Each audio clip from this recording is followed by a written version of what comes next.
Muito bem, estamos começando mais um episódio do podcast de Gramado para você. Hoje, fora do nosso habitat natural. Nós estamos aqui na Materia Capitão Rodrigo para falar com duas pessoas incríveis, pesquisadoras dos usos e costumes gaúchos. Tenho aonde chamá-los de meus amigos para falar um pouco mais do que é a arte do guasqueiro e de toda a história que eles carregam no sangue deles sobre ser gaúcho, sobre estar em Gramado e vivenciar a cultura todos os dias. Sejam bem-vindos, Fernanda e Rodrigo. Uma satisfação recebê-los por aqui. A satisfação é nossa. Obrigado pelo convite.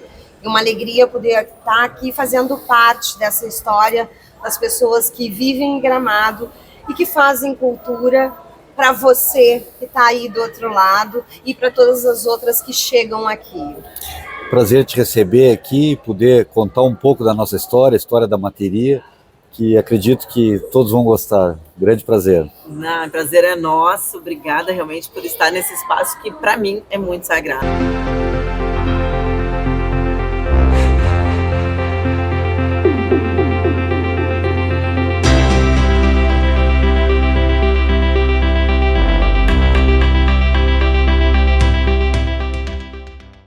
A gente está aqui no espaço do chimarrão, no espaço da convivência, do bem receber, no coração de Gramado, que é o Largo da Borges, aqui pertinho da Rua Coberta, do lado do Festival de Cinema. Todo mundo está achando que nós somos celebridades, hoje cheio de luz aqui espiando, mas somos sim, somos ativistas culturais, né? Fernanda, que é formada, especialista, trabalha com arte, os dois artistas na arte de joias, e fizeram essa joia desse livro, que é o Guasqueiro, e que traz de outras gerações, né, Rodrigo, essa paixão pelo guasqueiro, né? Vou começar por ti. Sim. A gente vai começar pelo livro e vou chegar aqui nessa página que estava aberta aqui no livro para falar com a Fernanda sobre bordado, gente. Até isso a gente vai falar hoje. Sim. Como tu disse, é uma cultura ancestral, né? É uma cultura que eu carrego, que a Fernanda carrega e que, de certa forma, todo o povo gaúcho carrega, né? Que é o nosso passado ligado ao campo, ligado ao universo rural, do cavalo, do gado, da criação, da lavoura, né, da terra, da onde vem o homem, da onde vem o povo gaúcho. E eu sempre me criei pelo campo, com meus pais, com a minha família, trouxe para a cidade sempre que estava no período de estudos, estava na cidade, levava um pouco do campo para minha casa, para os meus afazeres, né, como trabalho em couro, que eu desde a infância comecei a aprender. É uma arte que a gente nunca para de aprender, é uma arte muito complexa, né, a arte do couro. Então é uma arte que eu carrego desde a infância e até hoje venho trabalhando com ela com muito amor. Resultou nesse trabalho que é o livro Guasqueiro, um livro que conta a história da guasqueria, a guasqueria que é uma arte gaúcha do couro, que se confunde a própria história do gaúcho. O gaúcho surge no passado lidando com o couro, né, correndo atrás do couro, atrás do gado selvagem, cimarrão, como se chamava, chimarrão, né, para retirar o couro. Era a matéria-prima que havia no Pampa, a primeira matéria-prima, né? Então, um dos primeiros ciclos econômicos do estado foi o ciclo do couro. Então, esse livro, essa obra, conta toda essa história e conta também sobre a formação do gaúcho. Sobre a existência do gaúcho, basicamente. Acho que sem o couro, claro. O que seria sobrevivência, gaúchos, né? E não só do gaúcho, o couro foi importante para a própria humanidade, né? Aquele homem das cavernas, quando se aqueceu com a pele do animal que ele caçou, quando ele aqueceu os pés e pôde sair da caverna, do calorzinho da caverna, para caçar em locais mais distantes, desbravar novos territórios, a humanidade vai se desenvolver. Então o couro foi tão importante quanto o fogo, quanto o consumo da própria carne, né? E nos acompanha até hoje. Inicialmente no fogo, mas o couro foi fundamental junto com o fogo, justamente para a evolução da nossa gente. Desde lá da pré-história, o couro foi protagonista e para o gaúcho nada está mais ligado à sua formação, nada está tão intimamente ligado ao ponto de dar nome, um apelido a essa gente, né, que nascia nessa época, que foi chamada de guasca, esse termo do dialeto quichua, que remonta os povos originários e a nossa essência. Então, falar sobre guasqueria, sobre essa arte, sobre manualidades ancestrais, é falar da nossa identidade. Identidade é uma palavra muito forte. Tu falaste que desde a tua infância faz parte da tua vida e tu consegue te desassociar hoje do guasqueiro, desse ofício? Não consigo. Ele E eu sempre esteve comigo, né, em vários períodos da minha vida. Ele ficou um pouco estacionado, em repouso, mas sempre voltava. De alguma forma, o destino sempre me levava a voltar para esse mundo da cultura gaúcha e do trabalho em couro. Uma coisa que hoje eu não consigo me imaginar sem estar fazendo alguma peça, sem estar produzindo alguma peça para a nossa exposição, a exposição permanente que a gente tem, né, desses utensílios, desses materiais que contam essa história. Então a gente hoje vive em torno da cultura gaúcha, do mate chimarrão e da guasqueria. Porque esse gaúcho é advogado, por isso que eu fiz Sim, essa pergunta. Exato, Em que momento? Isso foi um relapso, tu acha? Ou isso contribuiu muito para o teu andar, na tua vida? Eu falo de ser advogado. Contribuiu bastante, né? O advogado, de certa forma, é um artesão dos livros, do papel, ele precisa escrever, ele precisa mergulhar no processo, e a guasqueria tem isso, né? De mergulhar no trabalho, mergulhar naquele universo, né? Achar saídas, buscar soluções. O guasqueiro, ele sempre se diferenciou de todos os artesanatos no mundo. O guasqueiro é um dos trabalhos mais intrincados que existe, comparado àqueles chineses que tinha, sabe, os persas também, que tinham um trabalho muito assim, porque o gaúcho, ele queria superar os seus pares. A única coisa que ele tinha era o seu cavalo e o seu arreio. Então ele se diferenciava no bom gosto do seu cavalo, agregando uma peça de prata que ele recebia pelas tropeadas, pelas guerras, ou adicionando trançados finos que ele criava, né, nesses períodos que ele tinha de intervalo entre uma guerra e outra, entre uma caçada e outra, entre uma tropeada e outra. Eles se aperfeiçoavam nesse trabalho, né? Que acaba, eu acho que, fazendo com que tu conhecia a pessoa pelo trabalho dela. Exatamente, talvez, né? exatamente. Mostrava que ele tinha habilidade, bom gosto, né? Se diferenciava, de certa forma, era isso. Né? Inclusive uma identidade. A gente pode dizer que a tela do pintor tá da mesma forma que o couro é uma tela para o guasqueiro. Além das técnicas, das manualidades, ele também consegue imprimir uma identidade única, né? A gente consegue olhar um trabalho e dizer: isso aqui é uma peça feita por tal guasqueiro, isso aqui é obra do Rodrigo Chile, porque é um estilo dele está ali. E só fazendo uma relação entre o guasqueiro e o advogado, a pessoa formada no direito, é que, como o Rodrigo falou, são dois segmentos que vão te exigir estudo diário, né? Tu busca sempre te aprimorar e mais conhecimento. Então, eu acho que esse é um paralelo aí que diz muito de pessoas que se dedicam ao ofício da guasqueria, porque são eternos aprendizes. E retornando um pouco nesse período, né, dos estudos, que eu morava em Pelotas, né, vim da campanha do interior, né, nasci em Pelotas, me criei em Pelotas, mas a gente tem a ligação com o interior, com a região de Pinheiro Machado, Sim. Pedras Altas, né, e quando eu fui para estudar na faculdade, eu levei o trabalho comigo, assim, como um complemento de renda, né, que eu fazia para amigos, encomendas, já começando a trabalhar. Me ajudou a pagar os estudos, a pagar livros, a pagar muita despesa. Eu vivia disso enquanto estudava, apesar de ser estagiário depois em escritórios, em órgãos lá em Pelotas. E eu levei a guasqueria como um trabalho também. Deixa eu fazer um corte. Tem uma aranha na tua blusa. Aqui, ó. Fernanda, eu acho que tá... procura dar uma apertada, por favor. Era uma micro. Eu olhei, ela veio de cima, eu disse, meu Deus. Mas tu tá bem andando assim pra baixo, não, tava andando. ela desceu. Ela desceu daqui, e veio pelo lenço que foi me dando uma coisa. A gente é bem raiz. Meu Deus, ela vai embora, não foi. Vamos fazer um... Eu vou aproveitar para deixar naquela esteja na página. Eu já vou te inserir junto. Não, tá tranquilo, deixa eu fluir. Não, eu sou muito cagada com aranha. A gente foi pro casamento do meu cunhado. Foi, não é, como é que é? Pedras Brancas, sei eu, lá em Santa Catarina. Uhum. E, como é? Paraná. No Paraná, isso. Daí, chegamos lá no hotel e eu disse, amor, tu trouxe um produtinho, né? Porque ele tem uma amenizadora, né, gente? Então ele faz descoberta também com isso, né? Especialista. Trouxe um produtinho, vamos botar aí pro casal aí. Não trouxe nada. Cheguei na cama, fui botar as coisas em cima de uma aranha. Eu só olhei pra ele, né? Aí eu fui tomar banho, tinha outra na toalha. Bah. Aí descemos pra tomar um café da manhã, tinha outra na minha xícara. Aí no domingo, depois uma infestação, Jeff. Aí na festa a gente foi lá pra casa do tio da guria, da minha cunhada. Chegamos lá, fomos passear, conhecer o caminho antigo lá da casa do... Veio uma armadeira, parou bem em cima do meu pé. Aquele calor da armadeira, assim, eu só olhei aquele bicho e digo, não, olha, Jesus, agora eu vi ela descendo. Não, eu tenho que parar. Deixa eu me encostar um pouco. Tu consegue retomar? Sim. Tu consegue voltar ali só da pergunta? Qual era a pergunta? Estava falando do agregado justamente dessa questão do estudo. Né? Isso, sim. E que depois, mesmo trabalhando em órgãos, instituições em Pelotas, sempre foi um complemento de renda, porque tu já fazia para amigos encomendas. Isso, sim. Eu acho que tu já eu retomo aqui. Passa a Então. garrafa.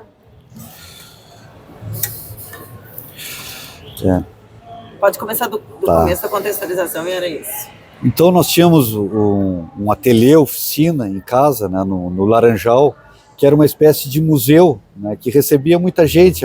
Chegava um pessoal de fora, na Universidade Federal mandavam lá em casa, a prefeitura também. Por conta do trabalho. Exatamente, para conhecer, porque a gente morava num lugar turístico, que era a beira da Lagoa dos Patos, no Laranjal, né, e a nossa casa que era uma espécie de museu gaúcho, né. Então chegou um momento, nos convidaram lá na Fena Doce, que todos conhecem, a festa do doce, Feira né? Nacional do Doce. Uma grande feira, para montar um museu gaúcho naquela feira, né? Aí montamos aquele ano o Museu Gaúcho, foi um sucesso total, assim. O ano né? era 2003, nós tínhamos feito a Casa das Sete Jamais tinham feito em Pelotas uma exposição sobre a cultura gaúcha. Foi uma cidade histórica, com toda a história, com a formação do gaúcho. Não mais... dá para falar tudo em um programa só, gente. Mas a gente vai ficar horas aqui conversando. Bom, mas chegou um momento que nos começaram a gravar aquela minissérie, A Casa das Sete Mulheres, em Pelotas. Sim. E aí quem recomendaram a gente para produzir as peças, né? Os aperos, os arreios e parte das pilchas que os generais, os gaúchos utilizariam, né? E foi tu que estava à frente disso? Sim. Na produção de Mas só para dizer como essa parte do direito, né? Eu ainda estava vinculado ao direito. Chegou nesse momento que a gente começou a ter tanto trabalho nessa área da cultura gaúcha. A demanda estava sendo maior. E eu com a cabeça muito mais voltada para isso, né? E essa arte crioula. Questão de gosto também, que eu acabei abrindo mão da carreira no direito para me dedicar à cultura gaúcha. Quem escolheu ser advogado? Foi tu mesmo? Eu escolhi ser advogado. Eu achava uma profissão bonita, conhecia advogados. Não, e uma coisa importante, o Rodrigo sempre gostou muito da leitura. Os livros... Nós dois somos filhos de professores. Eu achava que com o direito eu ia mudar o mundo. Já ia dizer, coisa de aquariano, né? Cheguei a trabalhar em escritórios na área trabalhista, fui bem atuante, mas vi que não era a minha praia seguir ali naquela vida burocrática, fechada no escritório, que é coisa que eu não consigo. Né? Admiro, mas não é para mim. Eu sou do campo. Tem em ti... Né, a ação do papel, da formação, mas o campo e a... É muito mais forte, né? A arte, né? Essa questão mais... E outra questão interessante também, né, ligada à aguasqueria, é que o Rodrigo tem na própria ancestralidade.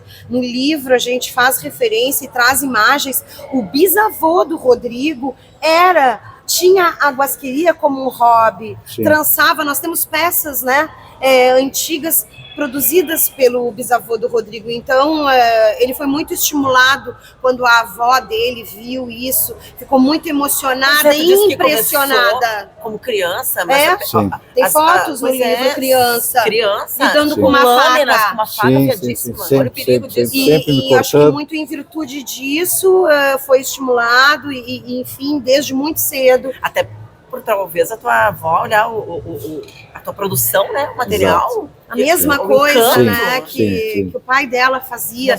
Então é uma coisa assim de ancestralidade, de espiritualidade. Ao mesmo tempo que parte da família olhava aquilo e não perde muito tempo com isso, sabe? Vai estudar.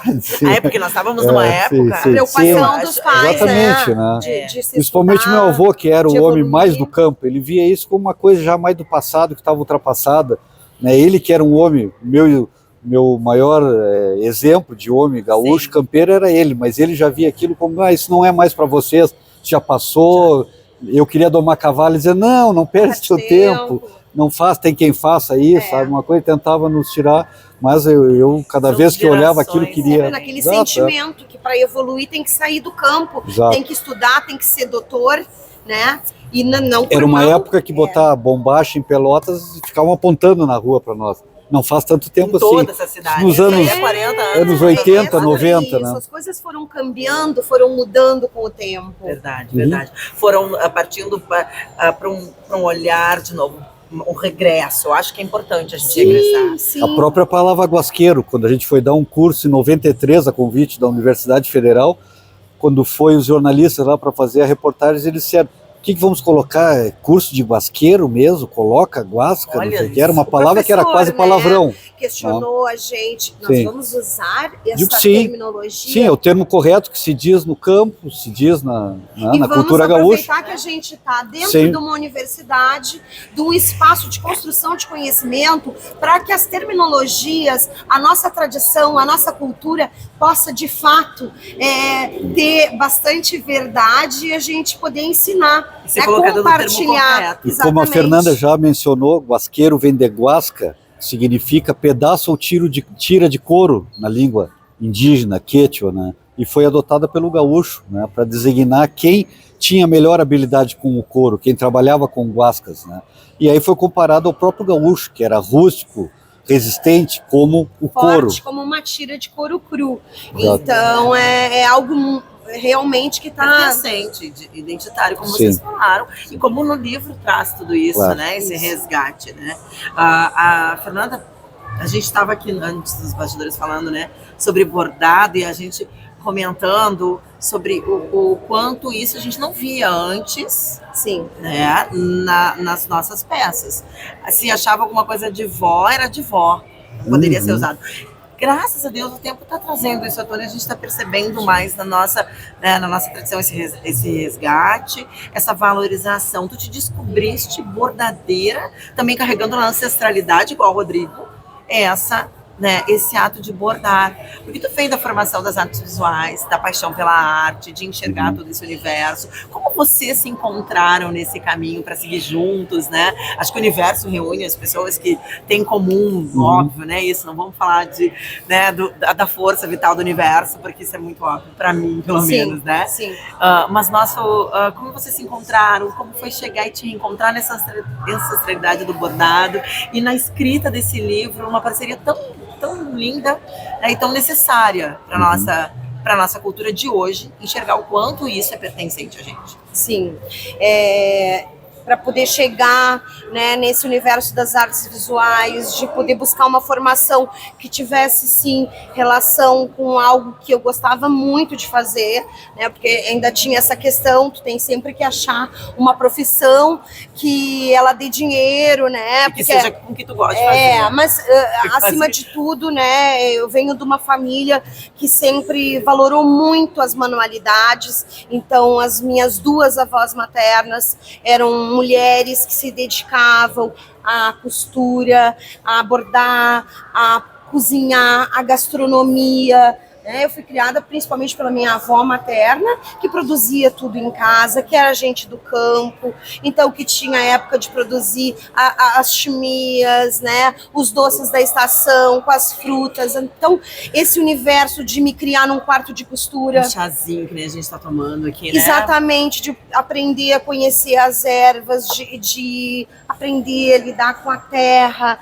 a valorizar rituais, o próprio mate chimarrão. Fui criada nas rodas de mate do quarto de costura com as minhas tias avós, então no meio dos moldes, das tesouras. Então eu sempre aprendi a bordar, os biscoitinhos a costurar, com mate, as comidinhas, os biscoitinhos de nata, de migalha. Então assim, eu fui criada nesse universo, e um universo que valorizava isso. Então, quando eu digo, não, eu acho que eu vou querer estudar, eu vou querer fazer artes visuais, tanto a minha mãe, que era da área da educação e tinha na sua formação as belas artes, como a minha avó, super estimularam, né? Que bom, tu vais fazer alguma coisa que tu gosta. Claro, a minha avó dizia, mas faz a licenciatura também, minha filha, tu pode ser uma ótima professora, né? E ter aí uma profissão além de fazer a arte.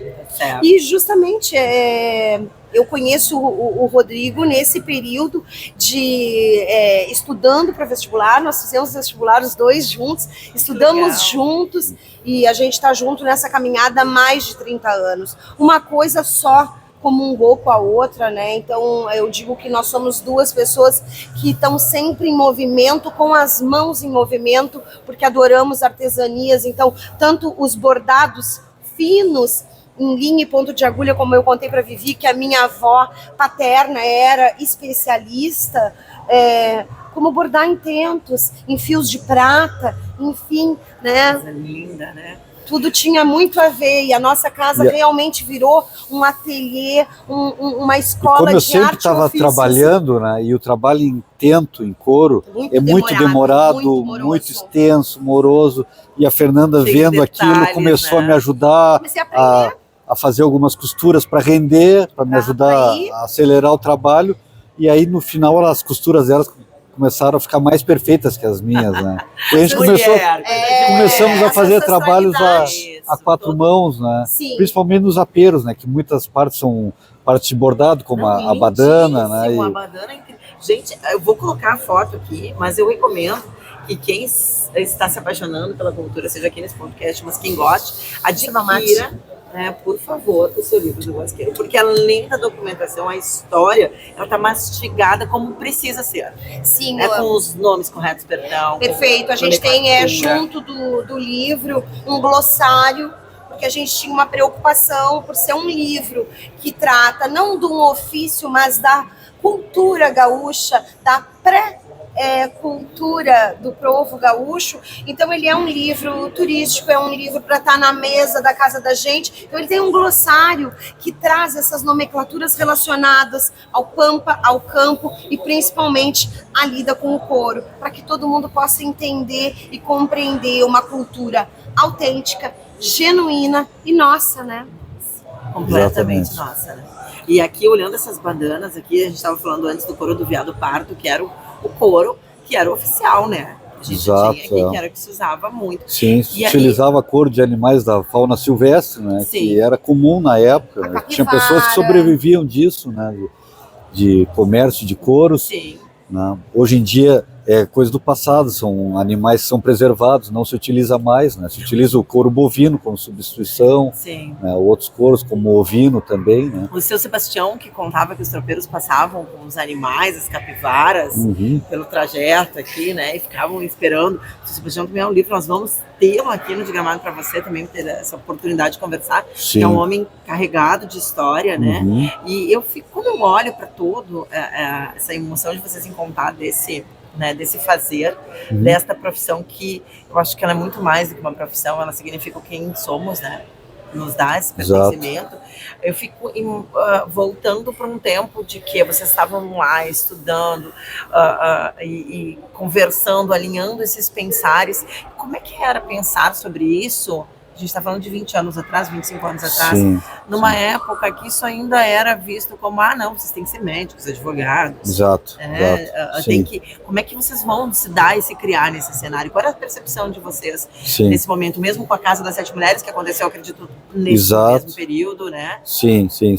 Aquilo tudo, Casa Sete Mulheres, outros trabalhos, como o próprio Museu Gaúcho, lá que a gente montou, serviram para despertar e para nos tornar conhecidos na região ali, né? Sim. A gente estava começando essa pesquisa, né? Então isso nos despertou também para a importância que tinha esse trabalho que a gente estava fazendo. As pessoas começaram a vir até nós e disseram, esse trabalho ninguém faz, vocês têm que fazer, alguém tem que fazer. Alguém tem As que gerações contar mais essa velhas história. nos Não incentivavam. pode se perder. Teve um senhor que tinha para te ter uma ideia, um museu em Camaquã, casado com uma das bisnetas do Bento Gonçalves, e tinha aquilo guardado em casa, tinha desativado há muitos anos. Sim.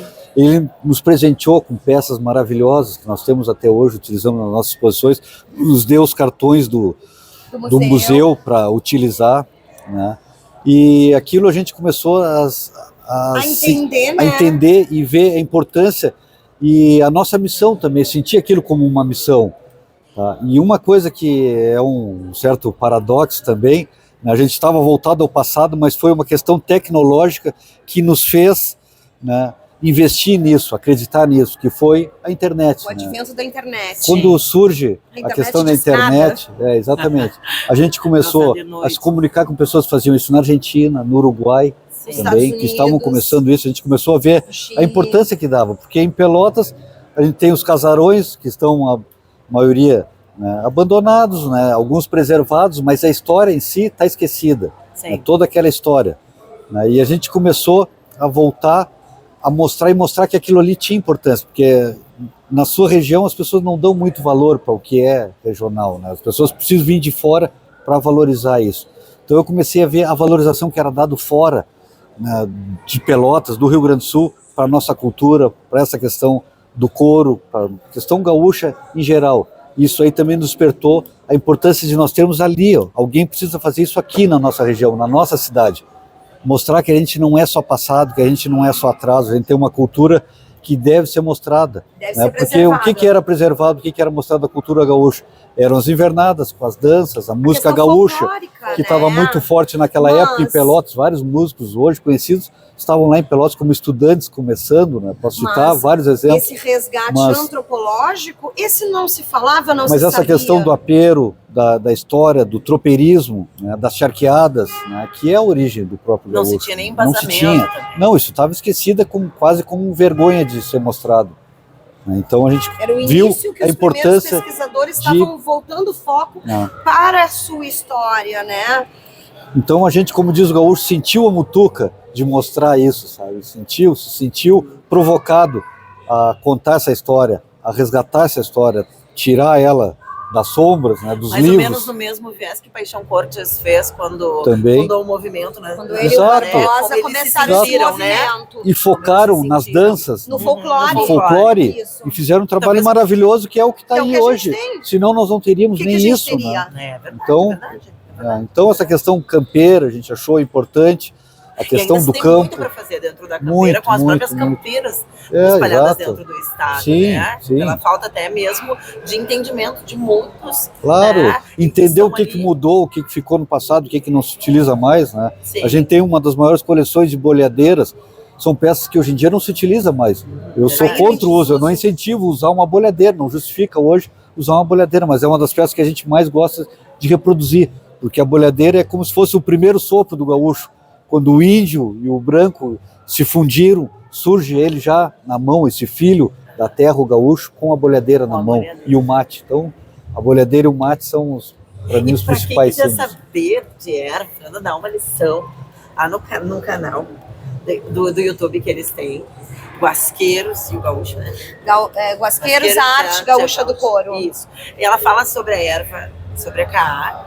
E acho que vale a gente fazer um outro podcast só para falar da erva. Sim, e da materia, desse trabalho que também é, como eu digo, um projeto de turismo cultural, de educação cultural e patrimonial, que hoje é um case de sucesso, como se vive no coração de Gramado, no Largo da Borges, aqui quase em frente à Rua Coberta. A gente tem um pequeno comércio com uma grande história que se conta diariamente para milhares e milhares de pessoas, que é a cultura do mate chimarrão, a origem aí dessa bebida que tanto nos representa, símbolo da hospitalidade.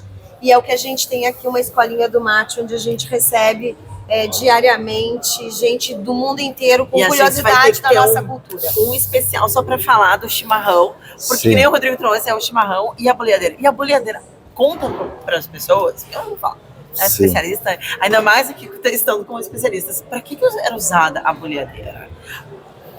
A boleadeira é uma arma de caça e guerra, né, dos povos sul-americanos. Ela era usada do Paraguai para baixo até a Patagônia, né, por esses povos para sobreviverem, para se alimentarem, para caçarem, para se defenderem de outros povos, né.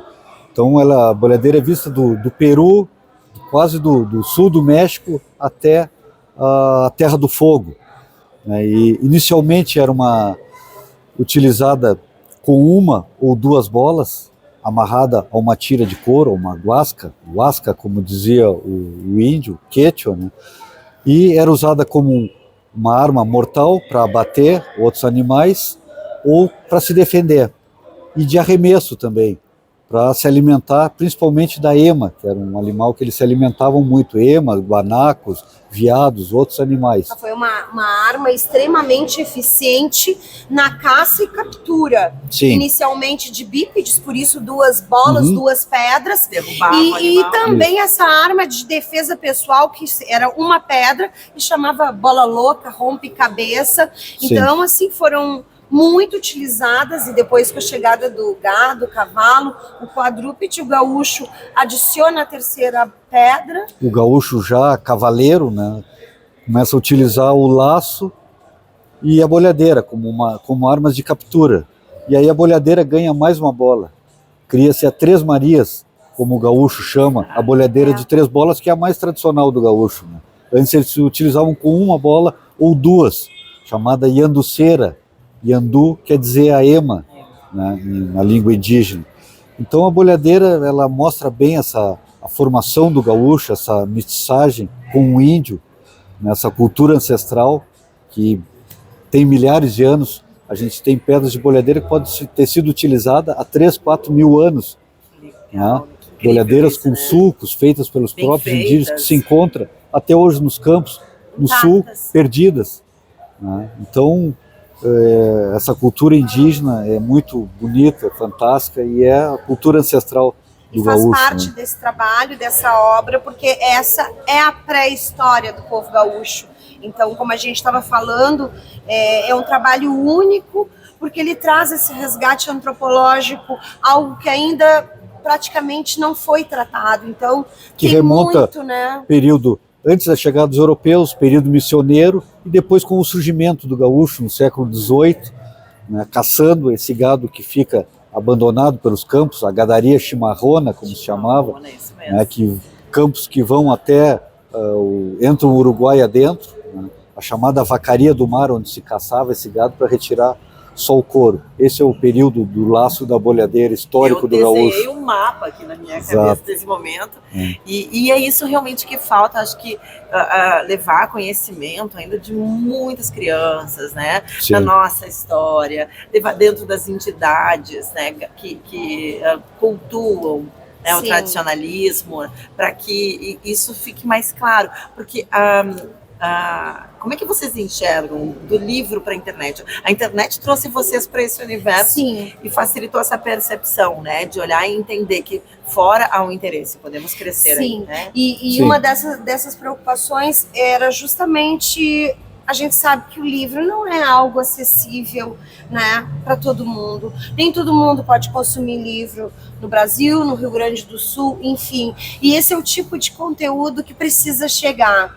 Então, antes do lançamento do livro, 2 anos antes, a gente criou a websérie documental Guasqueiro, a arte gaúcha do couro, que dá origem ao nosso canal do YouTube, onde a gente transformou o livro em 20 curtas, né, Rodrigo? Episódios que contam a história que está aqui e mostram a produção desses objetos, a manipulação do Rodrigo, do couro, a criação da pelota, das bolhadeiras, a história desses utensílios que foram fundamentais na formação do estado do Rio Grande do Sul.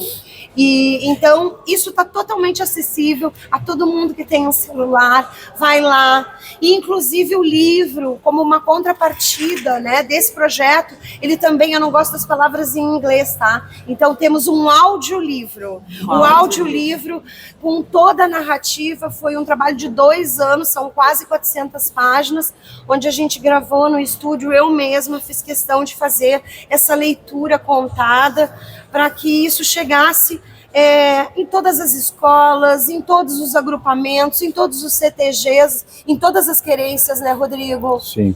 Esse material está totalmente acessível. E depois mais um documentário, né, um curta sobre o mate. E isso não vai parar, isso não tem fim. A gente, se Deus quiser, vai seguir produzindo e compartilhando. Hoje, toda a produção que é feita no nosso ateliê, que hoje ele está fechado, não é aberto ao público, o Rodrigo tem registrado absolutamente tudo que é feito. Desde um isqueiro de pederneira, de como se fazia o fogo para assar uma carne, para esquentar uma água para o mate de forma primitiva e ancestral, a gente vem registrando. E só para complementar, Complemente, que depois eu preciso falar de uma coisa. o livro começa a se desenhar em 2003, quando nós realizamos uns cursos através da universidade, né? Primeiro na universidade, depois em casa, no Laranjal, no nosso galpão, museu, que a gente possuía lá. Então o livro começa a se desenhar nesse período, porque a gente viu a necessidade de ter alguma coisa, algum registro sobre as técnicas, né? Que era importante registrar as técnicas, até para os cursos que a gente estava fazendo, para complementar, né? De forma mais didática. E aí o tempo foi passando, a gente não tinha condições de fazer essa publicação, que se tornava caro, né? O livro foi amadurecendo, a gente fez viagens para fora, para Argentina, Uruguai, por todo o Rio Grande do Sul praticamente, né? Buscando argumentos para o livro, né? Pesquisando, e acabamos vindo para Gramado, né? Para um projeto cultural também da cultura gaúcha. Viemos para Gramado, fizemos esse trabalho, depois veio a materia e a gente sempre, o livro ganhando corpo, amadurecendo, até que chegou o momento de concluir o livro, né, agora já em 2020, e já não era mais necessário o manual de tranças, que inicialmente era a ideia, ensinar só as tranças, fazer um livro que ensinasse as tranças. E que era mais importante as nomenclaturas dessas tranças e técnicas também. A gente viu que era mais importante contar o que era o guasqueiro, né? Porque o manual de tranças ia interessar só para quem, só como uma manutenção da arte, da cultura, e também para interessados que quisessem aprender. E a cultura gaúcha, o guasqueiro, era importante para um grande público, né? Então o livro ganhou também a parte histórica de contar o que é o guasqueiro, como surgiu, e uma história que, como eu disse, se confunde a própria história do gaúcho. Quando eu era pequena tinha um livro que eu me lembro com a capa Sim, marrom. Mão Gaúcha, a capa marrom, isso aí, da década de 70, tá? E feito pelo governo do estado, e escrito pelo Enilton Paixão Coelho, um senhor pesquisador. Não era guasqueiro. Que não era, mas gostava, era um guasqueiro. Exatamente. Era um piloto agrícola que viajava pelas estâncias, né? Trabalhando de piloto agrícola e coletando, e fazia desenhos de próprio punho e fotografias. Ele desenhava o que ele via. E um outro livro de 1923 é o Tranças Gaúchas. Esse é a mãe de todos. Quer dizer, tem um anterior, mas que não tinha desenhos e nada, era só escrito. Ele ensinava as tranças mais complicadas só com descrições. Imagina só. Não, tu imagina a dificuldade, acho mais ainda. Não, e é um livro de... Em espanhol. É um livro de 400 páginas também, assim. Sim, né? Mas é um livro interessante porque conta a realidade dos guasqueiros na época, lá em 1911. Então ele traz dados ali. A pessoa escrever como é que a gente faz isso. E depois disso, inclusive menores trabalhando, coisas que na época ele já alertava, sabe? Para esse trabalho que se tornava... Eu tenho uma opinião, não sei se vocês concordam ou não, enfim, né, não é para eu estar opinando, mas eu acho que essa coisa do ofício, de se apaixonar por uma profissão, ela acontece naturalmente em casa, quando uma criança está nova. Sim. Então, acho que... Não, mas nesse caso que eu me refiro, claro, a transmissão é essa, é de pai para filho, as crianças chegam nas oficinas. Nesse caso era pequenas indústrias na Argentina que fabricavam em série. Bom, mas esse Tranças Gaúchas, 1911, o Tranças Gaúchas é todo desenhado por um pesquisador também, que não era guasqueiro, mas se aprofundou no ofício e fez tudo a desenhos, em preto e branco. E é um livro até hoje utilizado. Não, bem agora atual. Esse livro traz outro significado, porque vem do guasqueiro, traz na alma de vocês, e que nem assim, eu acho que, não sei se eu estou errado, me corrija, Fernanda, mas eu acho que todos os teus estudos acercam essa paixão.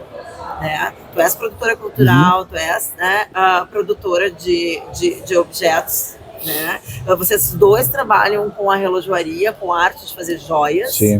Né? Então acho que a especialidade em museografia da Fernanda, acho que tudo se junta a esse olhar e a colocação da missão, acho que como tu trouxe, né? Esse entendimento que vocês têm do quanto é importante isso pra gente, né? Claro. E a gente estava falando de outro projeto de patrimônio. Eu quero que vocês tragam isso, que contextualizem pra gente, quando vocês chegarem em Gramado, como foi se pertencer, estar aqui, criar essa conexão, encontrar esse espaço que hoje eu acho que o Largo da Borges, né, e não pode mais viver sem materia, né? Eu acho que já são gaúchos, gramadenses, enraizados, porque a cidade faz parte dessa cultura, né, de certa forma. E eu acho que é honrado, né, pelos ancestrais que aqui estiveram. Como vocês têm essa visão? Claro. Eu acho que a oportunidade de vir há 15 anos atrás para Gramado, trazer a expertise que a gente tinha dos usos e costumes da cultura gaúcha, para fazer a grande fusão de turismo cultural, de trabalhar a educação patrimonial e cultural na região mais turística do estado, era uma oportunidade única para nós, né? De cantar e contar a história da gente para todas as pessoas que aqui chegam. E hoje, a gente pode dizer, né, nessas décadas de trabalho relacionados ao turismo versus cultura e educação, é o lugar certo para a gente desenvolver esse tipo de projeto. As pessoas, elas têm paixão pela cultura do gaúcho. A gente recebe gente do Brasil inteiro, mineiros, paranaenses, catarinenses, baianos. As pessoas chegam aqui ansiadas para entender por que a gente é tão bairrista, por que a gente anda com uma garrafa térmica embaixo do braço, pelas ruas. Eles chegam aqui sedentos para ver o gaúcho, para entender mais sobre isso. Eles ficam impressionados em ver as nossas crianças tomando mate amargo, pilchadas, e chegam aqui e se contagiam. E deixam muito claro e registrado para nós que gostariam que tivessem esse apreço que o gaúcho tem pelas suas tradições. Então, para mim e para o Rodrigo, foi uma oportunidade única trazer o nosso trabalho que a gente já vinha fazendo lá no extremo sul do Rio Grande do Sul, em Pelotas, que tem história em cada esquina, aqui para a Serra Gaúcha, onde a cultura do italiano e do alemão se sobrepõe na arquitetura, na gastronomia. Então, para nós é uma honra hoje fazer parte dessa história e a cidade nos ter, como tu mesmo disse, como o próprio receptivo cultural gaúcho na cidade. Aqui no lado, fincar pé e dizer que fincar pé e dizer que a cultura do pelo duro, que não é o alemão nem o italiano, também tem lugar aqui. Os pioneiros, os tropeiros, o açoriano, o português, o espanhol, o índio, o bugre, o negro, a mistura dessas raças que deu origem ao gaúcho. Ao gaúcho. Estavam aqui antes, né? Sim. Então, eu venho de uma miscigenação também, mas eu aprendi, convivi com muitos alemães que preservam isso de certa forma. Claro. Sabe? Que gostam das coisas também. Eu não vi nem a minha avó, a minha bisa que chegou aqui, tomar chimarrão. Sim. Então, isso é uma coisa que eu acho que é um termo de apreciar, né? Mas é isso. Não, os homens mais gaúchos que eu conheço têm sangue alemão ou italiano, só para ressaltar. Ainda mais os alemães que chegaram na região sul muito cedo, foram grandes guerreiros, grandes gaúchos. Chegaram com mata fechada, né? Exato. Todos os povos que chegaram aqui quiseram se agauchar. Exatamente, se aculturar. O árabe, eu conheço descendentes libaneses que eram tão gaúchos quanto muitos gaúchos daqui, né? Conheço lagianos, catarinenses, né? Pessoas paranaenses. E eu acho que eles se aprumaram bem, né? Absorveram bem a cultura e entenderam bem como é que eles teriam que viver aqui, porque vieram de um lugar diferente. Todos que tinham que se espelhar naquele homem do campo, no homem a cavalo, que não tinha aquela destreza, que não sobrevivia muito tempo. Não ia ficar muito tempo por aqui, mesmo sendo italiana. Eu não sei se fosse bolicheiro ou padre. E outra coisa, né? Aquele dito tradicional gaúcho, se nasce ou se asse. Né? Então eu acho que isso diz muito, né? A paixão pela terra, pelas coisas do campo. Verdade. E vocês fizeram uma coisa que eu achei muito incrível na trajetória de vocês, que eu abri aqui o livro. E que, gente, é um momento incrível. Eu vou colocar uma fotinho aqui, que esses dois fizeram algo assim que eu acho que muita gente gostaria de ter feito, mas assim, só imaginou isso. Por que eu não fiz na hora que viram vocês? Sim. Né? Como é que é ter feito uma travessia do Rio Pelotas dentro de uma pedra de couro? Quem é que teve essa ideia? Vou deixar para ti, porque tu é engenheiro. Eu acho que até hoje, depois de ver nós termos feito, eu acho que não se animariam, ninguém mais se animou a fazer, a repetir, porque realmente é uma façanha. Não tem grandes mistérios para mim, para nós que já fizemos, refazer e fazer de novo.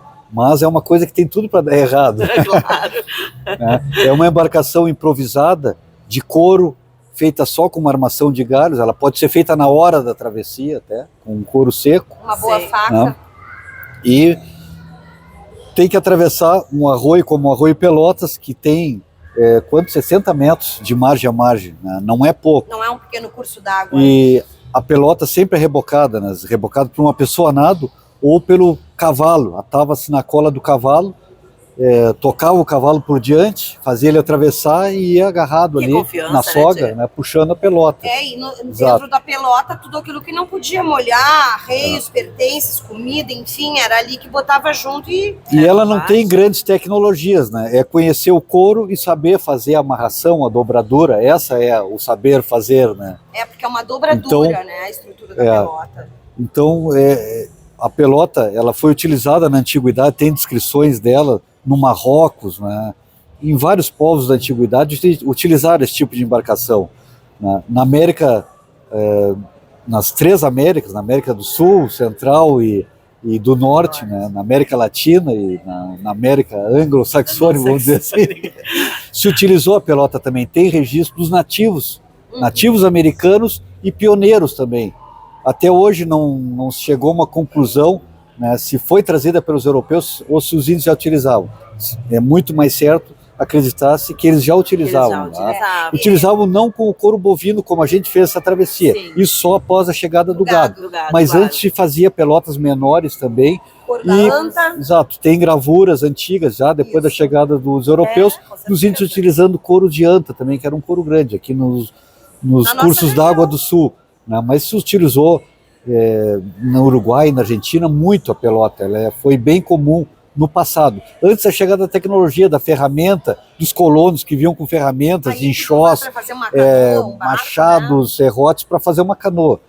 As pessoas pensam que no período das charqueadas se utilizava a pelota. Não, ela foi anterior ao período das charqueadas. Exatamente. Ali já era o período do vapor. A idade do couro, como era chamada, que o couro era tudo. O couro era tudo. 18. Não se tinha prego para pregar um telhado, atava com uma tira de couro. Sim. O couro. Tu precisasse de uma boa faca, né? Isso explica por que os gaúchos são apaixonados por faca. Ele precisava da faca. Ele precisava, faz parte da sobrevivência Sim. dele. E não foi por acaso que a Vivi abriu essa página aqui, que tem 4 fotos nossas no Arroio Pelotas, e aqui uma foto ainda de testes da embarcação, porque Pelotas fez aniversário dia 7 de julho, nessa semana, 213 anos da Princesa do Sul, dessa cidade que leva o seu nome, o nome de uma embarcação de couro, mostrando o quanto o couro também está intimamente ligado a uma cidade que foi importantíssima nesse período do século XIX aí, como uma referência. A gente pode dizer que é nesse período das charqueadas do sul do Brasil que a gente vai ter o gado, né, a agropecuária, né, essa cultura do campo e do gado como principal fase econômica, né, principal economia do estado. E a pelota estado. sempre era descrita em 2, 3 parágrafos de livros históricos que contavam a história de Pelotas, da região, né, mas era um mero descritivo, assim, que deu origem a um nome, era uma embarcação de couro, mas não descrevia nada em detalhe, assim, poucas referências sobre isso. E eu, como trabalhava em couro, a gente fazia o resgate de tudo que envolvia o couro na cultura gaúcha, sempre tivemos a vontade, a ideia de fazer uma pelota. Para entender que a cidade tem o nome da pelota. A primeira pelota foi em 2002, quando nós montamos o Museu Gaúcho em Pelotas. Né? E como é que você se 2002. Nós não chegamos a fazer travessia, não. A gente colocou ela na água, tudo, sim, mas não fizemos travessia, foi mais para testar. Né? Então, foi a primeira, depois um museu náutico foi construído em Santa Catarina. Museu Náutico Nacional de Bombinhas. Os pesquisadores passaram por Pelotas, indo ao Uruguai, pesquisando e buscando embarcações antigas e pesquisando, né? E informaram que a gente tinha uma pelota. Essa pelota foi parar nesse museu náutico lá de Santa Catarina, ela foi para lá. Depois, o Museu do Charque em Pelotas, quando começou a montar um acervo, nos encomendou uma pelota também. Ter uma pelota. Foi a segunda pelota. Isso. Depois foi uma casa noturna, restaurante em Pelotas, que o nome era Pelota. Queria ter uma pelota na fachada. E foi a terceira pelota. Pelota. Quarta, né? Isso. E depois a gente montou essa Pelotas para a Pra fazer a travessia travessia dos 200 anos, de do aniversário de Pelotas. Que lindo. Onde E aí se se fez, organizou lá com a cidade, né, várias pessoas da cidade lá, a comissão dos 200 anos, uma reconstituição. a reconstrução, e foi no Arroio Pelotas, em frente à Charqueada Boa Vista, né, um local histórico, assim, de Aberto ao público. E cabe uma pessoa dentro só, né? uma pessoa dentro, exato. Dependendo, vai uma criança, mais uma pessoa, 2 pessoas, Mais um dependendo do vestidinho, coro. vai o Cusco junto ali. Geralmente essas pelotas que Exato. a gente sempre fez de um coro, de um touro, né? Então um coro grande, farto, que era realmente para as pessoas entenderem que aquela pelota não era uma lenda, ela não era um Se objeto realizou por de 3 anos imaginação. essa travessia, por 3 anos seguidos a gente realizou essa Uma embarcação travessia. extremamente funcional que pode atravessar várias vezes. Em 2 delas se passou com criança dentro. Foi, né? eu passei. E o interessante, a gente pode desmontar a pelota que chega lá, usar o couro? Sim, ou não? pode, claro, o couro. Porque eu imagino que Exato, não, ele não tinha era essa dispersado. função. Não, o couro É, tinha essa grande funcionalidade. valor, É, né? o couro era- Inclusive, nesse período do ciclo do couro, tinha muito mais valor o couro do que a carne, porque ainda não haviam essas formas de beneficiamento, de Guardar a cura, carne, como as charqueadas vão fazer na sequência. Então, abatiam só para tirar o couro. Da fruta, o que tinha valor era a casca, gente, e não a polpa. Que interessante olhar por esse lado, né? De tu perceber essas fases, né? Então, o couro vem em primeiro lugar, depois tu tem a carne, porque daí tu tem todo o salgar da carne, Sim. um outro olhar para o armazenamento da carne, e aí tu tem uma outra fase que muda toda a nossa, E os, né, nossa história. e os séculos vão passar, desde lá daquele período que a gente começou a conversar aqui, onde o fogo e o couro foram fundamentais nesse início de processo de civilização, e hoje. Hoje o couro movimenta bilhões na indústria da moda, no mundo. A gente segue tendo um produto de alta qualidade que nada vai substituir. Aliás, não se pode chamar nenhum tipo de espécie de couro, porque é uma lei que protege, né? Então, hoje a gente sabe que tem fibras naturais do cacto, do abacaxi, né? Para se chegar num produto similar, mas o couro é o couro e vai seguir tendo muito valor. E nenhum animal é abatido, especialmente para aproveitar o couro, né? O gado é abatido para matar a fome da humanidade, vamos dizer assim, né? O couro, existe um propósito maior. Os bovinos são criados para abate e para alimentação. Né? A proteína das mais importantes que temos. Né? E que deu condições da evolução humana, né? Sim. Na história, dentro da história. Então hoje o couro é considerado um subproduto, né, da alimentação. De grande valor. De grande valor, que tem muita representatividade e que dá esse sentido maior pra gente, né? Sim. De sermos o que somos, referência. E a Pelota não era exclusiva da região sul, era todo o estado. A gente tem até o Rio Pelotas aqui, que divide com Santa Catarina, né, o Rio Grande do Sul, que era rota de tropeiros, mostrando que essa cultura era uma cultura única, né, a cultura do couro. É uma cultura que ainda mais com o tropeirismo. E aqui nos campos de cima da serra, por muito mais tempo, seguiu sendo o couro a principal atividade dos pecuaristas aqui, porque não havia charqueadas aqui nessa região norte. Então o couro seguiu por muito mais tempo sendo comercializado para a região sul, para a região do Vale dos Sinos, né, após a chegada dos alemães já para curtimentos, para aproveitamento, fabricação de solas. Então esse período da utilização do couro, o ciclo do couro, ele continuou por mais tempo aqui nos campos de cima da serra. Isso é uma história que eu tenho muita curiosidade de entender, assim, como surgiram dentro da indumentária do gaúcho as botas, a evolução, né, do calçado em si, pra gente com o uso do couro, como isso se constrói, né? Sim. Porque eu acho muito difícil a gente olhar assim, ver uma bota que passa umidade, que passa não sei o quê. Eu acho que tem outras ciências, esconde uns jogos ainda dentro dessa história que eu acho que seria muito legal se a gente tivesse acesso, claro, né? Claro. Porque tem, por exemplo, que nem dentro aquelas botas que os tropeiros usavam, né? Então, agora até me fugiu, botas de couro cru, né? Que eles usavam, essas botas. Imagina num frio isso. Sim, as botas de garrão, de potro, né? Feito com o couro da pata do animal, isso. Né? Era a bota que o tropeiro, que o gaúcho tinha acesso.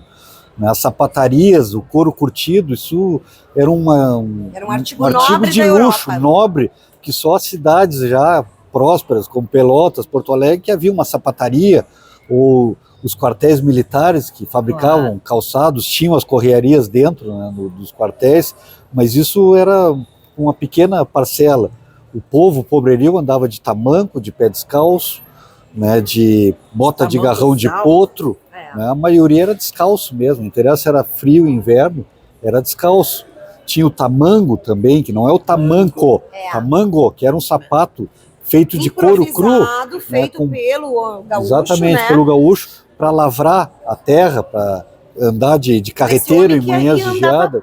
Não tava a cavalo como o gaúcho, que usava essa bota de garrão, e que tu perguntou do frio, a bota de garrão, a maioria das vezes, o pelo tá por dentro, por né? isso deixa mais quente. E o tamango ou paracata, que em algumas regiões tem uma nomenclatura diferente, que também fica conhecido como o sapato do carreteiro, que esse ia a pé com a guilhada na mão, mas enfrentava aí um orvalho à madrugada, então ele faz esse sapato com o couro cru, improvisado, é um recorte atado, como os nossos cadarços de hoje em dia, e de meia, a estopa, né, Rodrigo? Tiras de estopa embalavam o pé, e ali o pelo por dentro traz essa questão mais térmica, né? Então, e essa bota forte que a gente conhece hoje, com salto, com couro curtido, só após a chegada dos imigrantes alemães, que começa os curtimentos de couro, começa a vir os imigrantes fabricantes de bota, tanto alemães, italianos, outras nacionalidades, né, que trazem um ofício de correeiro, de sapateiro, e começam a fabricar. Também chega a alpargata, junto com imigrantes bascos, espanhóis, né, através do Uruguai, e do Uruguai chega ao Rio Grande do Sul, a alpargata, que era um calçado popular, barato, feito de juta, ou cânhamo, né, que a parcela mais pobre da população, que era a maioria da parcela da população, tinha acesso e poderia usar um calçado, né? E só complementando, é importante a gente deixar registrado que tanto a bota de garrão quanto o chapéu pança de burro são contribuições da cultura do tropeirismo, dessa gente que ia, né, Rodrigo, de Sorocaba até a região das Minas de Potosí, levando e trazendo mulas nesse primeiro grande comércio que teve, influenciando e fazendo esse compartilhamento desses usos e costumes. Então, para quem quer saber mais, lá no canal do YouTube tem um episódio que trata da bota de garrão e do chapéu pança de burro. Nada como vir com um auxiliar, eu ia mesmo dizer isso, obrigada.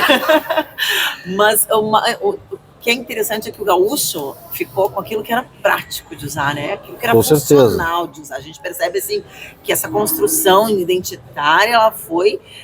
isso é bom, que nem a função do lenço, né? Que a gente super discute, lenço dentro, fora. Sim. O gaúcho, se vê em fotos, em retratos, mais fora.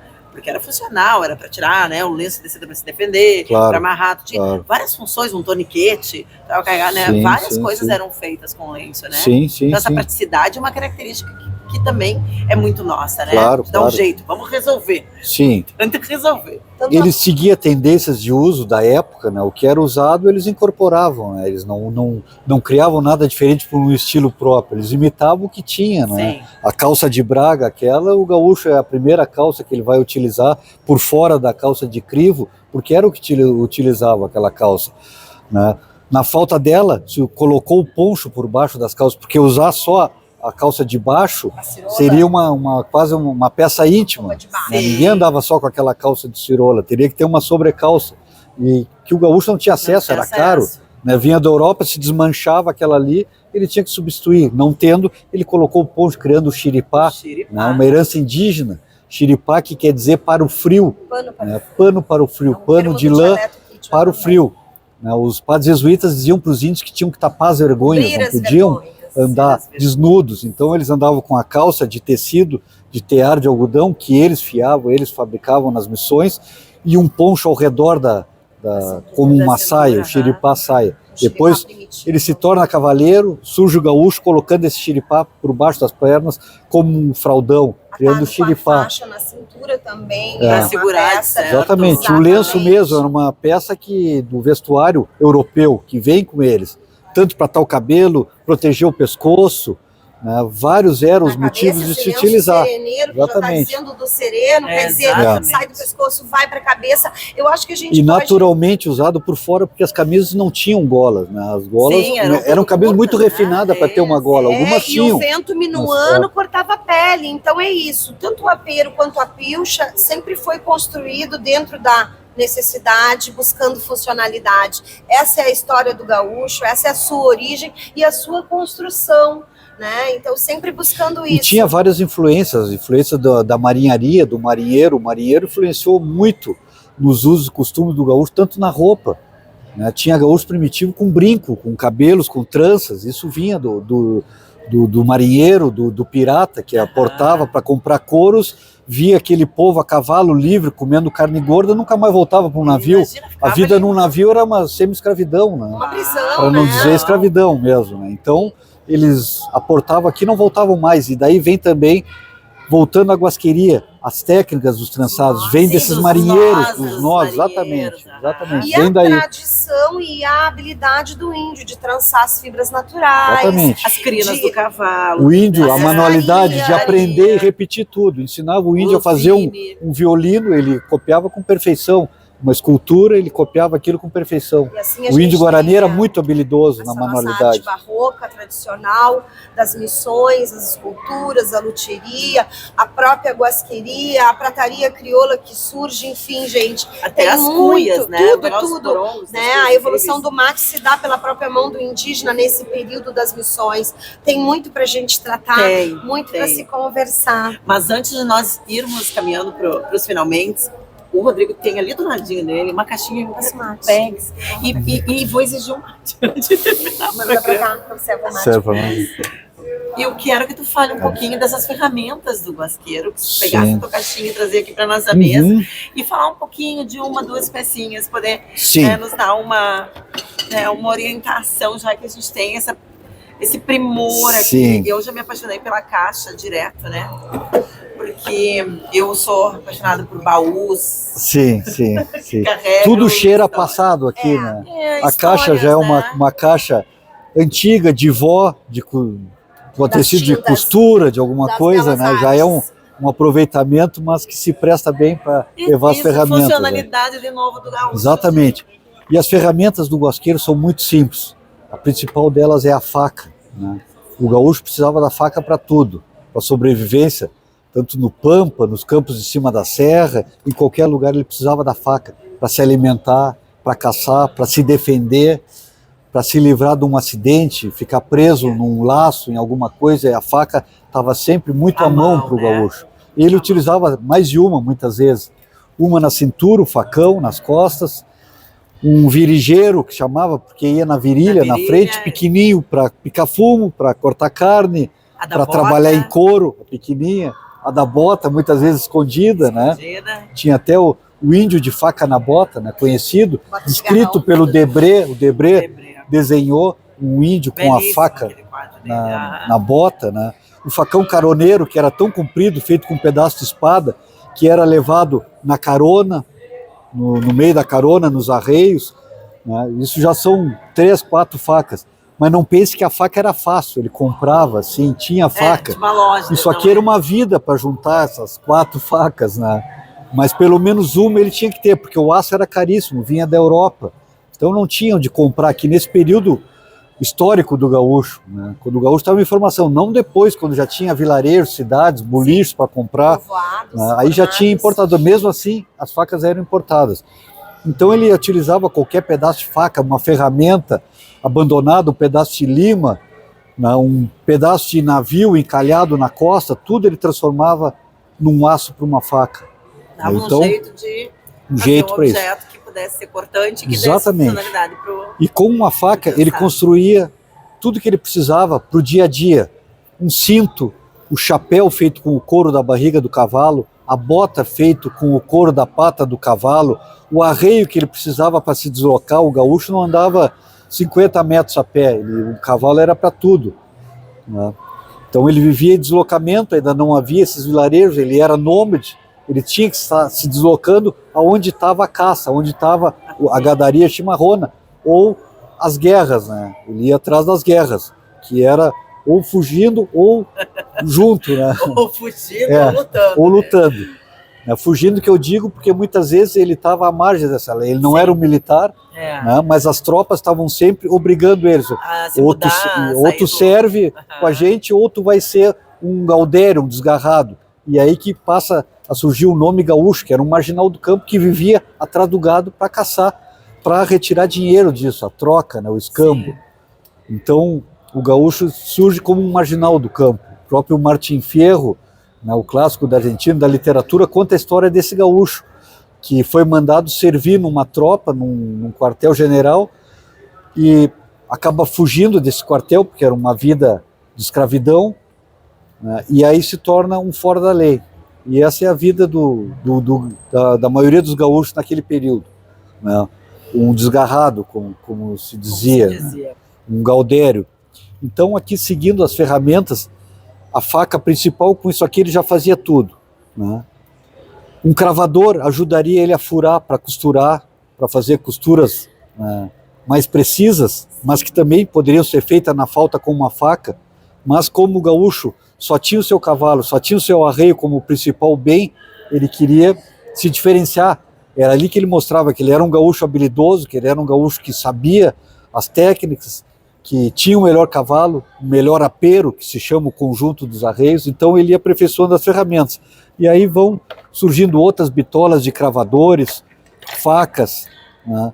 Quando a guasqueria se torna um ofício, uma profissão, o gaúcho vai agregar ferramentas de outros ofícios, como da ourivesaria, da prataria, que é um complemento da guasqueria, porque o gaúcho ia agregando prata nos seus arreios, a prata que vinha das minas de Potosí, o ouro que vinha das Minas Gerais, ele ia agregando nos seus aperos.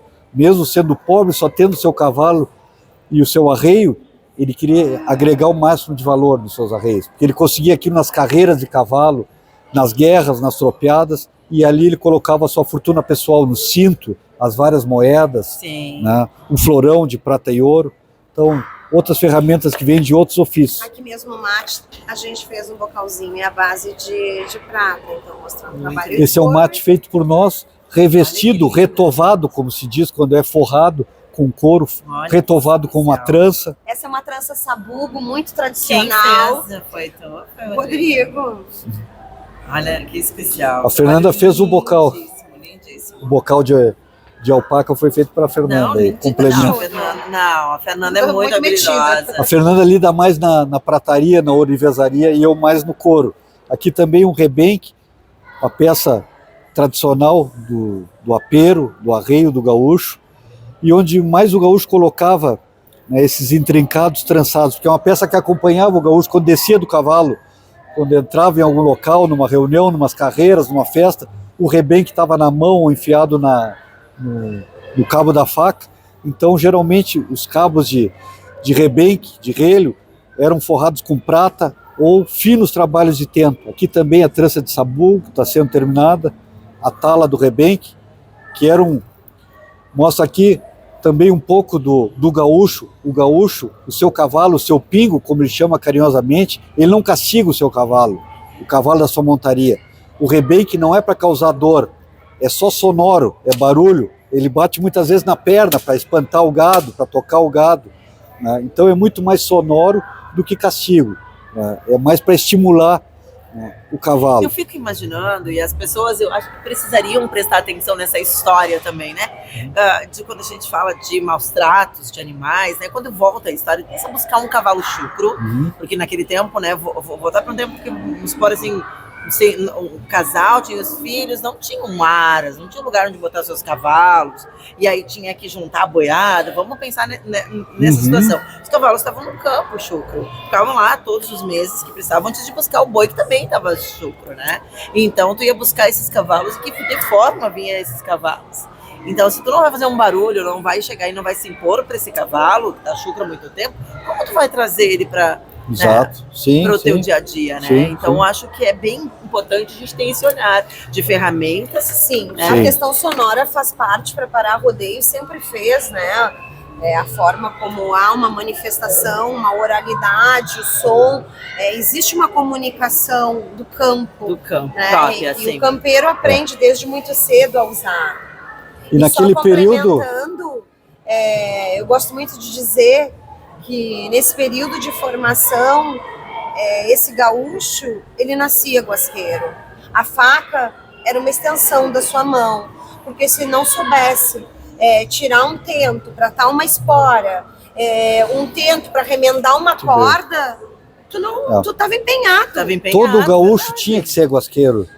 Não necessitava que fosse habilidoso para fazer trançados finos, mas o seu arreio, ele era praticamente obrigado a fabricar todo o seu arreio. Hoje existem as correarias que vendem, preparam os arreios prontos para se andar a cavalo. Na época não, cada um tinha que fazer o seu, ou então ter dinheiro para pagar alguém para fazer. É mais ou menos isso, eram manualidades que dominavam nesse período. Mas algumas coisas básicas, como a Fernanda disse, tirar um tento para tal laço, para espora, isso tinha que ser a pessoa a fazer. Mas imagina, é a mesma coisa que fazer uma pelota, né? Para atravessar, chegando no Beira do Rio, tu tem que ter uma faca, tem que saber fazer montar uma travessia. Tirar um couro, todo mundo tinha que saber tirar um couro de um animal que morria. Seja um animal que morreu por um raio, por alguma coisa, algum outro motivo, ou carneado para alimentar a família, ele tinha que saber tirar o couro, porque aquele couro era estaqueado e aproveitado para esses utensílios da casa, para atar o boi que usava para lavrar, né, para atar o arado, né, nos bois mansos, encilhar um cavalo, tudo. Teve períodos que portas e janelas eram feitas com couro. As mangueiras de pau a pique, atadas com o couro, as estruturas, as tesouras dos telhados, tudo era o couro. Incrível, né? Quando a gente volta, a gente enxerga essa habilidade, que é uma coisa, como vocês falaram lá, natural, vinha com a pessoa. Sem isso, né? Sim. É mais ou menos como hoje preparar um chimarrão, né? Tem que saber, né? Preparar um chimarrão. Na época também. Pode vergonha você fazer um chimarrão. E deve vir gente aqui querendo aprender a fazer chimarrão. Sim, né? sim. Chega aqui na materia, eu quero saber fazer um chimarrão. A materia surgiu assim, as pessoas chegavam aqui em Gramado e viam no Lago Negro, nas praças, viam as pessoas tomando mate. Eu quero tomar. Chegavam na padaria, via o caixa, o funcionário tomando seu mate. Posso tomar? Quero tomar? Então a gente criou a materia exatamente para isso, para ser um receptivo, ensinar a cultura do mate, apresentar o mate para as pessoas. Nós criamos a escola do mate chimarrão aqui na materia Capitão Rodrigo, né, para ensinar, para dar essa pequena aula de minutos, onde a pessoa já aprende o preparo, conhece um pouco da história e já sai viciado no mate. A coleção que tem de bombas de chimarrão aqui é histórica. São lindas. E a Fernanda vai ficar aqui o dia inteiro contigo, explicando. Eu acho que é gostoso. A ideia é proporcionar uma experiência para quem chega aqui, para entender um pouco da nossa cultura, através dessa bebida que é tradicional, que esquenta, que é acolhedora e que nos aproxima, né? Aí tem as perguntas clássicas assim que eu ouço, né? Mas aí vai passar de uma boca para outra, já é para isso. Tem a parte de prata, tem toda a ciência junto, né? Exato. Como veio essa inteligência? Que coisa incrível de a gente olhar, né? Essa inteligência de ter o bocal de prata. Isso veio depois, veio antes? Como é que surgiu isso? Vamos dar esse spoiler pro pessoal que tem medo de tomar chimarrão? Claro que sim. Essa tradição vem das missões do período jesuítico, né? O índio já utilizava o mate há milhares de anos, né? O índio Guarani. Os europeus, quando chegam aqui, conhecem essa bebida e despertam para ela pelas características estimulantes que ela tinha, de tirar a fome, tirar o cansaço e dar energia. Né? Eles tomavam de forma bem primitiva, filtravam entre os dentes, utilizavam um canudinho, uma bomba de taquara, de bambu, a taquapi, como ficou conhecida, né? Que a gente tem aqui uma exposição com alguns tipos de taquapis. E com os padres jesuítas vai evoluir para a bomba de prata. Né? Os jesuítas já eram hábeis, ourives, fabricavam missais. A prata era abundante na América do Sul, aqui no período das missões. Vinham das minas de Potosí, no Peru, onde os missioneiros mandavam mulas. Né? Havia essa troca, né? Esse primeiro ciclo do tropeirismo, onde ia mulas para o Alto Peru, para negociar as mulas, né? E no retorno vinha a prata como pagamento. Né? Então, os padres faziam missais, faziam candelabros, várias peças em prata, e vai surgir nesse período a bomba de prata. Né? Da bomba de cana, de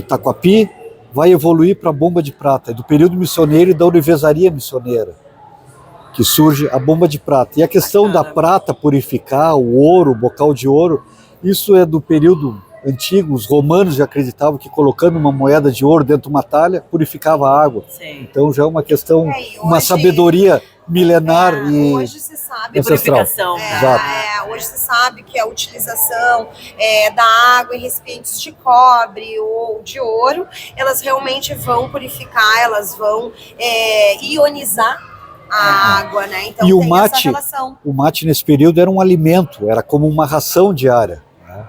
Os índios recebiam como ração diária por trabalho um punhado de erva mate, o que coubesse na mão. Né? E aquilo era um alimento. Então daí vem também essa tradição de compartilhar, de usar o mesmo mate, por economia. Não é porque era bonito, porque queriam, símbolo da hospitalidade, amigo. Não, isso vai surgir a partir disso, da necessidade desse alimento. No início, o mate era exclusivo dos pajés, era um objeto sagrado para eles. Né? E depois vem essa questão de alimento, de complementação da dieta. E o gaúcho, quando nasce, vai ser a principal bebida e o principal item da gastronomia dele vai ser o mate chimarrão. Era a base de carne assada e mate chimarrão para digerir aquela carne que ele comia. Né? Hoje a gente sabe que as vitaminas do complexo B, C, D, E, saponina, zinco, xantinas, minerais, tá aqui. A gente tem um amigo que diz, essa era a saladinha do gaúcho no passado. E é verdade. Por isso o gaúcho é tão mateador, é tão apaixonado por essa bebida, porque foi a primeira bebida do gaúcho. Né? Ele usava até para purificar a água. Às vezes em guerras a água era meio saloba, com mau gosto, colocava o mate para melhorar o sabor da água. Exatamente. Aquecendo, já purificava. Então, o mate realmente nós falamos de uma aula. É um universo à parte. Por isso a gente diz, a materia é o universo do mate aqui. A cultura do mate. A cultura do mate é resgatada aqui na bateria Capitão Rodrigues. Como a gente falou, é uma bebida aí que surge num período que não havia nem leis, nem reis. Então é uma bebida de uma terra só. Gaúchos, gaúchos, Por isso nos perguntam, muitas pessoas nos perguntam, mas o mate vem do Uruguai ou da Argentina, ou é do Rio Grande do Sul? Não, não havia essas divisões geográficas, geopolíticas, né, nesse período. O mate era do povo sul-americano, do índio guarani, dos povos originários. E esses povos que aqui chegaram, os imigrantes, vão adotar como sua principal bebida. Isso é muito legal, né? E outra coisa, a gente pode dizer que é o mate chimarrão, sim, a bebida mais democrática que existe. Tá? E quando dizem que o mate da Argentina é menor, a erva é mais envelhecida, claro, porque lá na Argentina, na região de Buenos Aires, não produzia erva mate. A erva mate era produzida no Alto Uruguai, aqui nas Missões, na região de Misiones, na Argentina. Então, até chegar lá em barricas, em sacos. Primeiro foi carregado em sacos de couro, surrões de couro, em lombo de mula, em barcos. Chegava seca, né? Em folha. Exatamente. A mofadinha que eu digo, né? Seca, bem já. E jamais alguém utilizaria uma cuia grande, como se utiliza hoje. Do mate. E pela economia também, não se desperdiçava, aquilo era guardado. Valioso, né? O mate valeu como ouro. Existem herveiras em museus com chave, com cadeados, porque era guardada na casa de prata, como de ouro, objeto dos patrões e para não se avançarem. Os patrões usam aquelas bombas e cuias ali. Exatamente, e a erva guardada na chave, né, para não ter desvio. Mas isso a gente vai tratar num outro momento. Num outro momento. Não, deixa o Rodrigo solto ali. O Rodrigo vai falando da erva até. Vamos emendar uma na outra. Mas todos sintam-se super convidados quando estiverem aqui em Gramado, virem conhecer a matéria, conversarem aqui com o pessoal que está todos qualificadíssimos para falar da cultura do Rio Grande do Sul e também dessa especialidade que é o mate. E o bate-papo com a Fernanda e com o Rodrigo a tentativa é livre, né? É só marcar na agenda que é possível, que a agenda deles é bem cheia. Mas lá no Instagram da Materia, vou deixar aqui embaixo, o @ da Materia direitinho, dá para dar uma conferida lá. Tem ótimos complementos para o seu chimarrão, porque o chimarrão hoje, ele te dá um status, né? É a bomba cor-de-rosa, é a bomba... E agora que eu vou aproveitar esse negócio de chimarrão, vocês vão ensinar também a fazer de doce de leite, não sei o quê? Ou não? Sim, claro. Ó, viu? Aqui a gente tem o tradicional mate amargo, chimarrão, cimarrão, selvagem, mas a gente tem toda uma linha de infusões e hoje a erva mate é pensada fora da cuia, né? Então a gente tem aí a erva mate harmonizada com flores e frutas para se tomar um chamate gelado, um chamate quente. E faz sucesso aqui na materia. Viu só, gente? Tem para todos os gostos. Sim, porque E o mate faz doce parte com da leite tradição também. Aham. O mate doce, o mate tostado, né, o mate cocido, como Defumado dizem os também. castilhanos, sim, isso defumado mesmo. é muito gostoso. erva de carijo, né? Tudo isso a gente busca sempre ter aqui na materia. O tereré também, que né, Tradicional das regiões vem do quentes Paraguai, mas Brasil. hoje faz parte do Brasil, né, do centro-oeste, norte da Argentina também.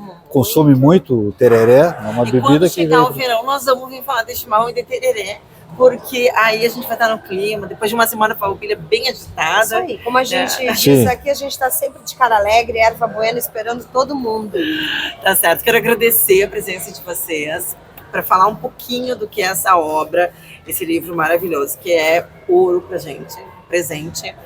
Vocês também terem encarado essa missão, né, com tanto amor. Eu acho que o Rio Grande do Sul agradece.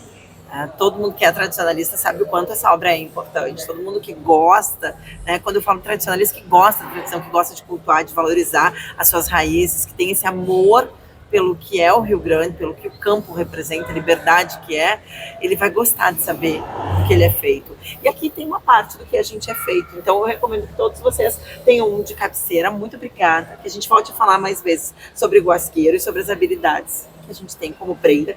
Quero já convidar a Fernanda uma hora para a gente falar das prendas gaúchas, das mulheres, das roupas. E assim um papo de mulher mesmo, de fofoca, de tricotar e crochezar e bordar, para a gente falar desse universo feminino, de como as prendas hoje usam as bolsas feitas de couro, tem toda, né, dentro da indumentária. Eu acho que a gente tem um papo de prenda, assim, não que eu tô excluindo, tá, Rodrigo? Mas eu quero trazer esse papo de prenda pra gente conversar. Tá ótimo, não Né, tem pra ter problema. aqui. Tem tanta coisa pra gente falar, começando pela palavra prenda, por que a gente chama a mulher de prenda, por que se chamou de China também. Vamos entender mais sobre essa cultura gaúcha feminina, né? Isso, tem e muito depois, pra se tratar. isso aí, depois, Rodrigo, aí sim, uma conversa de campeiro Tá para ótimo. campeira, tá? Porque daí a gente vai falar dos rodeios, né, do tropeirismo Do laço, mesmo, da do laço produção comprido, dos laços, que produção do mudou. laço, o que mudou. Hoje a gente tem aí do laço de couro cru pro laço sintético, a gente tem muitas mudanças. E aí Muita sim, a gente coisa. vai ter um papo de campeiro. E Perfeito. a gente vai resgatar os dois de novo para a gente culminar isso, falando do chimarrão, da caa, tudo culminando, então, nesse espetáculo que é a materia, as experimentações. A gente vai ter uma mesa de ervas aqui para dizer e falar também das diferenças das ervas. Vamos falar que a da gente tem aqui. seleção das ervas da Capitão, e a gente está aqui sempre disponível para compartilhar, para construir juntos, enfim, somos sempre parceiros aí, de mais Gramado para tu que tá aí do outro lado, como a gente gosta de dizer. Isso aí, eu sempre digo aqui, é de Gramado para ti, é de Gramado para você, e a gente está sempre te esperando por aqui. Obrigada mais uma vez. Nada, sempre gente bom que agradece. conversar contigo, foi um prazer, esse teu projeto é lindo, né? Tu é uma pessoa que está de parabéns também, por representar muito bem a mulher gaúcha, Obrigada. né? Ser pioneira, né, na narração de rodeios, na participação da mulher no rodeio, na campeira, né? Então, tu tá de parabéns por esse trabalho pioneiro que tu faz aí, de coragem também, que representa muito bem a coragem da mulher gaúcha. Parabéns. Obrigada. A gente tenta aí fazer o que a gente gosta, Por mas a gente se mais inspira, novas né? gerações aí na comunicação, na narrativa, numa narrativa competente, com muita verdade. Isso é o que faz a diferença. É verdade. Tá? Beijo pra vocês. Beijo do tamanho do Rio Grande. Te espero no próximo episódio.